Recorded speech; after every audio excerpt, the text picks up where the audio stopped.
Hello friend, আশা করি সবাই ভালো আছেন। আমার প্রথম ব্লগ ভিডিওতে আপনাদের সবাইকে স্বাগতম। আজকে সকালে ঘুম থেকে উঠে দেখি যে প্রচুর পরিমাণে বৃষ্টি হয়েছে। ঠান্ডা ঠান্ডা আবহাওয়ায় পরিবেশটা খুবই সুন্দরই লাগছিল।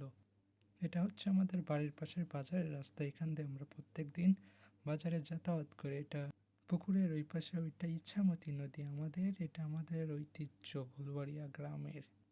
হাঁটতে হাঁটতে বাজারে চলে আসলাম। এখন বাজারে গিয়ে দেখি যে সৌরভ বন্ধু স্পিরিট কিনে খাচ্ছে। এখন স্পিরিট আমাকে দিতে চাইল না, পরে দিল। দেখুন, এক ঢোক মেরে দুর্জয়কে দিয়ে দিলাম। এখন তিনজন ঢকঢক মেরে একটু সামনের দিকে এগিয়ে দেখি যে আমাদের রিজাউল কাকা আমাদের সবজি নিয়ে চলে এসেছে। প্রতিদিন তিনি আমাদের সবজি এই বাজারের জন্য আনেন।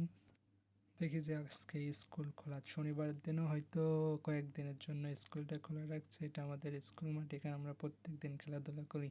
এটা আমাদের রাস্তার অবস্থা, সামনে ব্রিজের কাজ হচ্ছে জন্য রাস্তার অবস্থা খুবই ভালো না। এটা হচ্ছে আমাদের ব্রিজের ভিউ।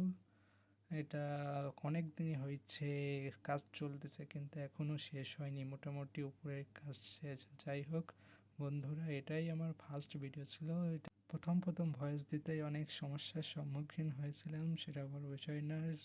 ভিডিওটা ভালো লাগলে সবাই লাইক কমেন্ট শেয়ার করে দিবেন। আর ভুল ত্রুটি প্রথম ভিডিও তো অনেকই হয়েছে, একটু ক্ষমার দৃষ্টিতে সবাইকে দেখবেন। ধন্যবাদ সবাইকে।